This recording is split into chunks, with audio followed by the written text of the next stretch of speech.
በስመ ስላሴ በስመ አብ ወወልድ ወመንፈስ ቅዱስ አሃዱ አምላክ አሜን። ሰላም እግዚአብሔር አምላክ ምስ ኩላትኩም ይኹን። ስድራ እግዚአብሔር አምላክ ከመይ ውዒልኩም?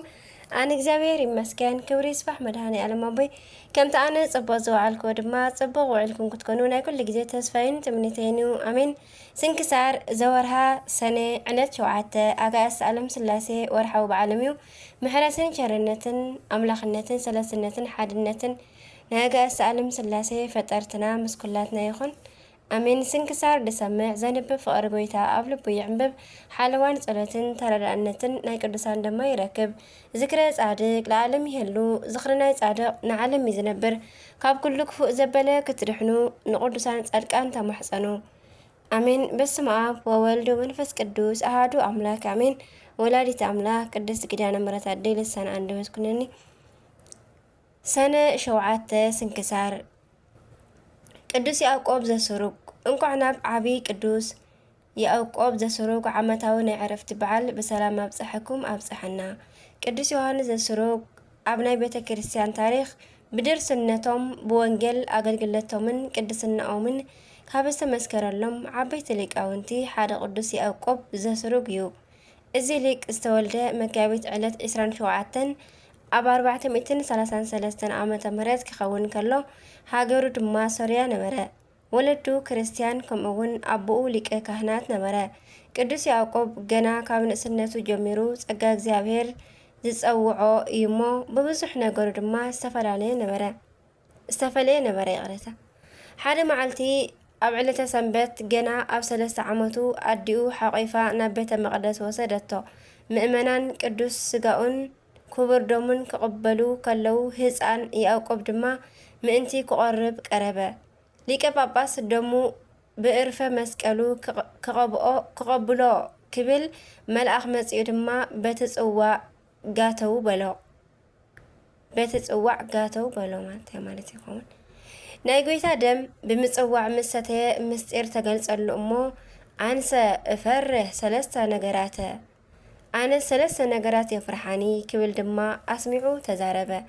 እቲ ጳጳስን እቶም ህዝብን ናብቲ ህፃኑ ቅዱስ ያዕቆብ ቀሪቦም እንታይን በልዎ። ንሱ ድማ ቀዳማይ ነብሰይ ካብ ስጋይ እንክትፍለ ከላ፣ ካልኣይ ኣብ ቅድመ እግዚአብሔር ንፍርዲ ክቐርብ ከለኹ፣ ሳልሳይ ካብ ፈጣሪየይ ናይ ፍርዲ ቃል እንክወፅእ ከሎ በሎም። ኣብቲ ግዜ እቶም ህዝብን ሊቀ ጳጳሳትን እግዚአብሔር ኣብዚ ህፃን ሓዲሩ ዘለፈና እንዳበሉ ንንስሓ በቕዑ። ቅዱስ ያዕቆብ 7 ዓመት ምስ መልኦ ድማ ይመሃር ኢሎም ናብ ጉባኤ የእተውዎ። ብ5 ዓመታት ብሉይ ምስ ሓዲስ ጠንቂቑ ድማ ኣብ 12 ዓመቱ ሊቅ ኮነ። በቲ ወቕቲ ዝነበሩ ዓበይቲ ሊቃነ ጳጳሳት ናብኡ ተኣኪቦም በል ድርሰት ድረሰልና ሓዱሽ ምስጢር ንገረና በልዎ። ንስ ግን እንዳኸኣለ ከሎ ስለ ትሕትና ክብል ኢሉ ኣይክእልን በሎም። በል ትንቢት ሕዝቅኤል ተርጉመልና እንተበልዎ ብሓፂር ተዓጢቑ ኣመስጠረሎም እሞ ተሓጐሱ፣ ንፈጣሪ ከዓ ኣመስገኑ። ቅዱስ ያዕቆብ ድሕሪ እዚ ናብ ገዳም ኣትዩ ትሕርምተ ኣበው እጸበ ገዳምን ህይወተ ቅዱሳንን ብተግባር ተምሃረ። ብድንግልናኡ ጸኒዑ ጾምን ጸሎትን እንዳዘውተረ ድማ ነበረ። ብፍቓድ እግዚአብሔር ናይ ስሩግ ወይ ከዓ ኣብ ኤፍራጥስን ጤግሮስን ወንዝታት ማእከል ትርከብ ናይ ሶርያ ግዝኣት እያ ኤጲስቆጶስ ኮይኑ ተሾመ። ኣብ ዘመኑ ድማ ናይ 451 ናይ ኬልቄዶን ጉባኤ ኣወገዘ። ንብዙሓት መናፍቃን ተኸራኺሩ መልሲ ኣስኣነ። ብናይ ወንጌል ኣገልግለቱ ጽቡቕ ጓስነት ኣርኣየ። ሎሚ ነገልግለሉ መጽሓፈ ቅዳሴ ወሲኹ ብዙሕ መንፈሳዊ ድርሰታት ደረሰ። ኣብ መጨረሽታ ድማ ድሕሪ ብዙሕ ናይ ተጋድሎን ናይ ቅድስናን ዓመታት ካብ ዝውለድ ኣብ 72 ዓመቱ ብ505 ዓመተ ምህረት በዛ መዓልቲ ዓረፈ። ሓደ ምንጭታት ድማ ሰነ ዕለት 27 ከም ዝዓረፈ ይነግሩ። በረከቱ ይሕደረና። ኣምላከ ቅዱሳን ካብ ዓብይ ሊቅ ቅዱስ ያዕቆብ በረኸት ይኽፈለና። ሰነ 7 ዝኽበሩ ዓመታዊ ናይ ቅዱሳን በዓላት ድማ ቅዱስ ያዕቆብ ዘስሩግ፣ ቅዱስ ብሩኽን ኣሸናፊ ኣባ ኣበስኪሮን ዓብይ ሰማዕት በዓል ብዙሕ ተኣምራት እዩ። ሳልሳይ 16,000 ሰማዕታት ኣብ ሓደ መዓልቲ ዝተቐትሉ ናይ እመቤትና ቤተ ክርስቲያን ዝተኸፍተትሉ በዓል ቅድሚ 1,000 ዓመታት ኣብ ውሽጢ ምስር። ወርሓዊ በዓላት ድማ ስሉስ ቅዱስ ኣብ ወልድ መንፈስ ቅዱስ ፈጣሪና፣ ኣባ ጊዮርጊስ ዘጋስጫ፣ ኣባ ሲኖዳ ናይ ባሕታውያን ዓብይ ሓለቓ፣ ኣባ ዳንኤል ዘገዳም መሲሓት፣ ኣባ ባውላ ገዳማዊ፣ ቅዱስ አትናቴዎስ ሐዋርያዊ፣ ቅዱስ አግናጢዮስ ንኣንበሳ ዝተውሃበ ኣቦ በረከቶም ይሕደረና። እዚ ኣዝዝን መሃርን ነቶም ኣመንቲ በቓል ብኻይዳ ብፍቕሪ ብእምነት ብንጽህና እውን ኣርኣያ ኩኖም እምበር ነታ ንእስነትካ ሓደ እኳ ኣይንዓቃ። ኣነ ክሳዕ ዝመጽእ እናብ ምንባብን ምምዓድን ምምሃርን ኣቕልብ በሎ ቀዳማይ ጢሞቴዎስ ምዕራፍ 4 ክሳብ 11 ማለት እዩ። በረከቶም ጸሎቶም ናይ ኩሎም ቅዱሳና መስኩላትና ይኹን ኣሜን። ናይ ዕለት 7 ዝውዕሉ ኩሎም ቅዱሳና በረከቶም ይሕደረና ኣሜን። ዝወደቐ ዝነጠበ ድማ ብኣፈ ቅዱሳን ድጓ መላእክት ተኣርመልና። ከምኡ ድማ ናይ ዕለት 8 ስንክሳር ንቐጽል። በስመ አብ ወወልድ መንፈስ ቅዱስ አሐዱ አምላክ አሜን። እንኳዕ ናብ እመቤትና ቅድስቲ ድንግል ማርያም ዓመታዊ በዓል ብሰላም ኣብጽሐኩም ኣብጽሐና። ሰኔ 8 በስመ አብ ወወልድ መንፈስ ቅዱስ አሐዱ አምላክ አሜን። እዚ በዓል ካብ 33 ዓበይቲ ናይ እመቤትና ቅድስቲ ድንግል ማርያም በዓላት ሓደ ክኸውን ከሎ ከምኡ እውን በዚ መዓልቲ ጎይታና ኢየሱስ ክርስቶስ ካብ ትሕቲ እግሪ ናይ ድንግል ኣዲኡ ጸበል ዘፍለቐሉ መዓልቲ እዩ። ጥንቲ ነገሩኸ ከመዩ እንተበልና ድንግል ማርያም ኣምላኽ ወዳ ሓዚላ ስደት ወፂኣ ምድረ ግብፂ ትበጽሕ ነበረት። ኣብቲ ወቕቲ ካብ ዝበጽሕዋ ሽግራትን ጥሜትን ጽምእን ነበረ። ኣሸንኳይ እኳ ንስደተኛ ኣብ ቤቱ ንዘሎ ከማን ጥሜትን ጽምእን ከመይ ከም ዝከብድ ዝበጽሖ እዩ ዝፈልጥ። እዚ ድማ ሊቅ ኣብ ቅዳሴኡ ኣዘክሪ ድንግል ረሃበ ወጽምዓ ምንዳቤ ወሃዘነ ወኩሎ ኣጸባ ዘበጽሓኪ ምስለይሁ ዝበለ። ስለዚ ሓደ መዓልቲ ናይ በረኻ ፀሓይ ኣቃጺልዎም ኣብ ዘዕረፍሉ ድንግል እመቤትና ማርያም ንልመና ማይ ከደትሞ ብዙሕ ለመነት፣ ግን ቁሩብ እኳ ዝህባ ሲኢና ብሓዘን ተመልሰት።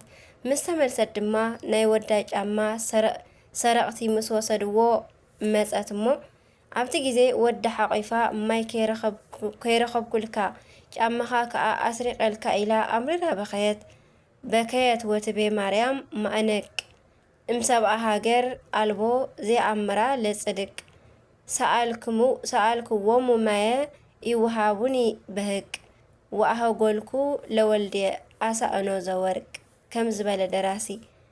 ነዚ ዝተመልከተ ወዳ ዝቆመትሉ መሬት ምስ ባረኾ ህይወትነት ዘለዎ ማይ ጸበል ፈለቐ። ጎይታናን ኣምላኽናን ኢየሱስ ክርስቶስ ንእመቤትናን ድንግል ማርያም ኣዲኡን ንዮሴፍን ንሰሎሜንን ካብቲ ማይ ሰተዩ። ምስ ከዱ ድማ ንኣጋይሽ ምቁር ወይ ከዓ መድሓኒት፣ ነቶም ናይቲ ኣከባቢ ሰባት ግን መሪር ኮነ። ከመ ኢይሰተይዋ ሰብኣ ሃገር ለይእቲ ማይ ኣምረራ ወለርሁቃን ሰፈውሰ ወጥእምተ ገብራ ከም ዝበለ መጽሓፍ ዘቆቃው ዘድንግል። ድሕሪ ኣማኢት ዓመታት ጎይታ ጸበል ኣብ ዘፍለቐሉ ድማ ድንግል እመቤትና ማርያም ኣብ ዝቆመትሉ ቦታ ብኣደ ብርሃን ስም ቤተ ክርስቲያን ተሃንጸታ። ቅዳሴ ቤቱ ከዓ ተኸብረ። እቲ ጸበል ድማ ክባርኽን ክፍውስን ክኸውን ጀመረ ይነብር ነበረ። ናይ ጸበል በዓል እውን ይበሃል እዩ። ከምኡውን እዚ ዕለት ናይ ጸበል በዓል ተባሂሉ ይኽበር እዩ።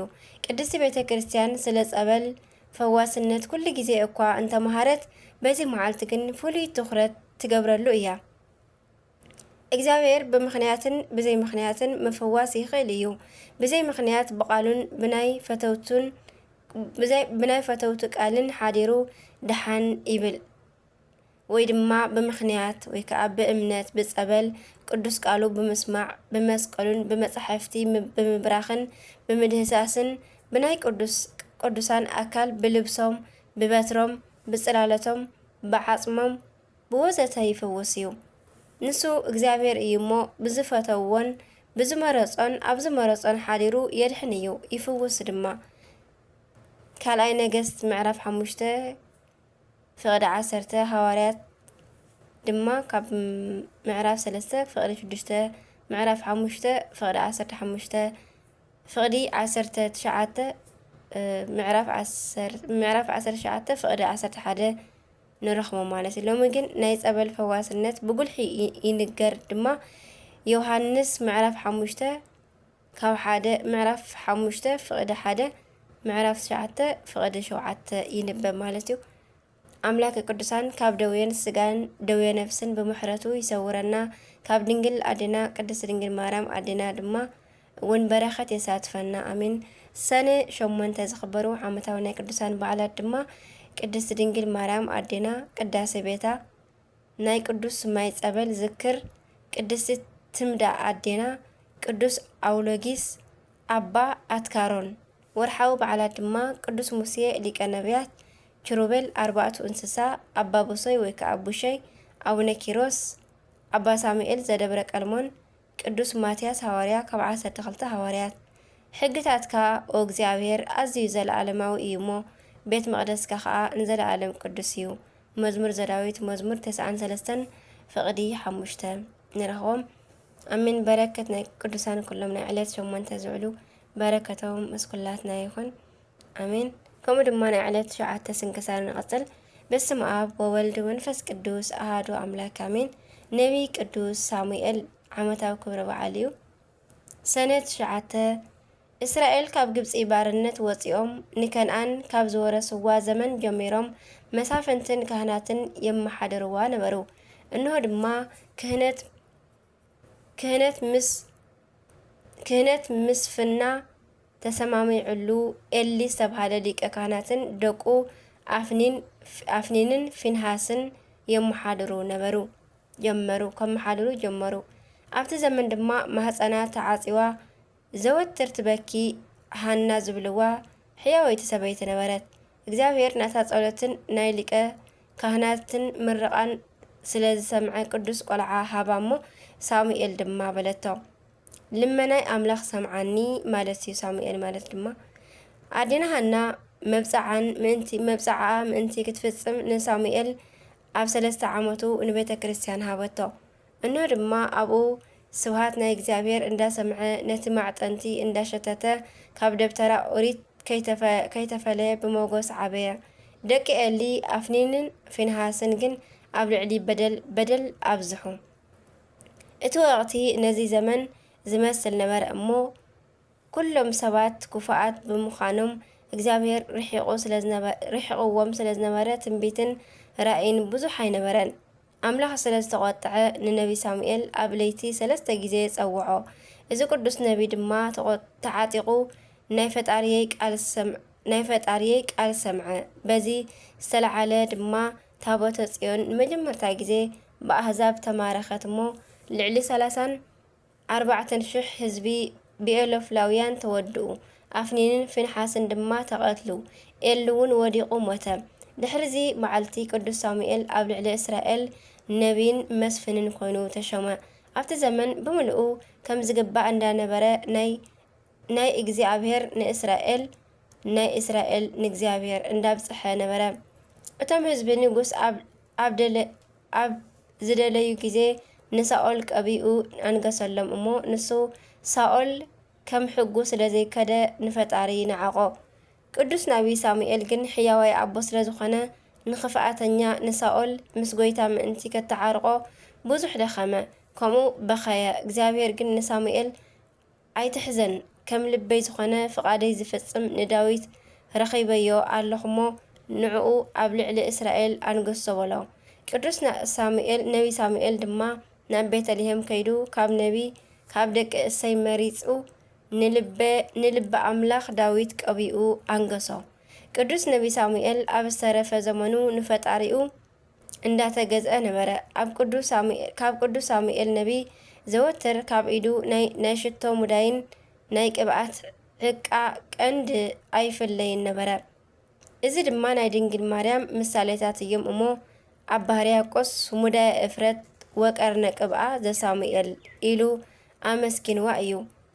ቅዱስ ነቢ ሳሙኤል ኣብ ማእከል ወገኑ በዛ መዓልቲ የዕረፈ እሞ እስራኤላውያን ድማ بخيل بركة يحضرنا آمين. كم دما قدوس لكيانوس كمون بزي معلت زي قدوس لكيانوس يذكر أبز قدم هيوتو طاوت أملاخن عطانن نبره ازي قدوس ولا حدا كي مهارو نكريستيان بمملخات طرح آمنه نيت وقت كريستيان أنا بابرኦም تجهاتهم صنعاتهم فقرهم بتحمي يسحب سلز نبره كابناتهم امنت موصعو سملكتو اي اماناويان زي امنتي اتاليلم كمل سوو فتنو نسر ما انبس لزبالهم بامني سنو ارغفو دمو افسسو حجون بهايمانوت كريستوس بمصنعو بزا معلتي سنة شعاته قتري ساعات 6 اب مسقل سقيلهم قتلوه ناي قدسان بركة املاخنا يعدلنا امين.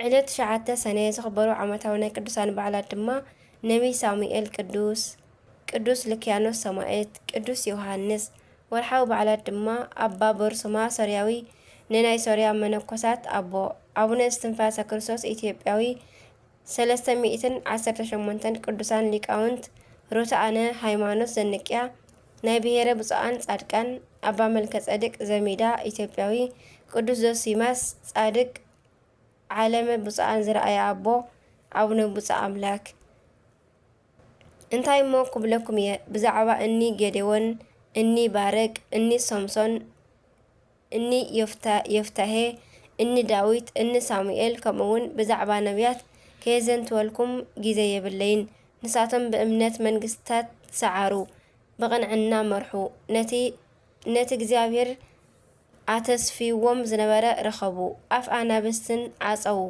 ዝባላዕ ሓዊ አጥፍኡ ካብ ስሕለት ሰይፊ ድሓኑ ኣብ ድኻም በርትዑ ኣብ ውግእ ሓየሉ ሰራዊት ጸላእቲ ሰዓሩ በረከተ መሕለረና ናይ ዕለት ሸዓተ ስንክሳር ቅዱሳን ድማ በረከተ መሕለረና آمين. سنكسار لسمع زين بفقر قويتا أبلب ويعنبب صلاتين ترى أن سندمانا قدساني ركب آمين. زواد قازنات أباك ألقنا زي ما عنا بابدن بقى فقدسان تقال ملاك تارملي آمين. وآمين ولكل ملاك تسماي باركة ساركان كلاتنا يفعلك زيوير أملاخ بصلاتهم دماء محارنا آمين. أبونا زب سمايات يتقدس مكاتم ساعة من جستك ويكون فكارك بكما بسماي كما هو مدرسي ساعي نزل للسنة هابنيوم هديك لنا أبسان وجاينا كمان هناني نهديك لزا أبسرنا إتابع أن أجزي وستمنسوت الله أتنن وبالهن كل كيس مزاكي إتمنجس هايلو سبات العالم عالم آمين. وسلام قدس جبريل الملاك أغزيتي يا مريم سلام لك دينجر فناتشو دينجر بسقاتشي مغزاور سبا سلام لك بروك أنت معنا صبرك فراكرس كتاب سيفتي أو مريم تتقى من توداسي من تقولوا للغزاور مسلك سألو وسلم مهرة وانتي أنا مهرة كل عالم مهرة مدراقاتي تاب فكر ولك يسوس كريستوس كما يسر لنا تعاوني تمايسن وكتماسن وكلانشي آمين آمين آمين. سواد لغزاور ولولاد سودينجل ولمسكالو كبور آمين.